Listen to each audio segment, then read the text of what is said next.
चोर मुह टाण hook पकई line नौले पचारू विद्युत कर्मचारी को निर्धूम पिटिले गाड़ी कले बाउंस फाड़ी निर्घातिया माड मारे दादागिरी चरम सीमार ward member social media video viral.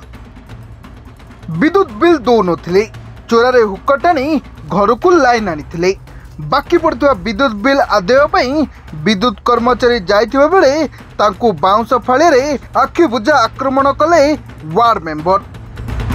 एमिति एक अभावनीय घटना देखा मिली बालीपाटना थाना अधीन मुकुंद दासपुर रे। आउ ए होउचंदी स्थानीय वार्ड मेंबर मोहम्मद शामसुद्दीन।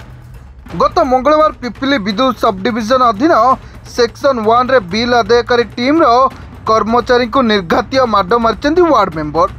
जो दृश्य को आपण को संपूर्ण देखाई होब नहीं तबे पिपिली विद्युत विभाग टीम रो मुख्य अवसर प्राप्त सेना कर्मचारी पद्मचरण प्रधान को नेतृत्व में मुकुंद दासपुर को बकाया बिल आदाय करने टीम रो supervisor Rajesh Sahu ward member Mohammad Shamsuddin को घर को जाइथिले। मोहम्मद शामसुद्दीन विद्युत बिल तो जमा करनथिले ता बाद चोरारे हुक टाणी मागणार लाइन जाळुथिले जहाकु नै राजेश काहेकि एपरि करूछ बोली पचारिबारु तांकु गाली गुलज करबा सह बाउंस फाळिरे निर्घातिया माड मारथिले मोहम्मद शामसुद्दीन जार वीडियो एबे सोशल मीडिया सांघातिक भाइराल होउची।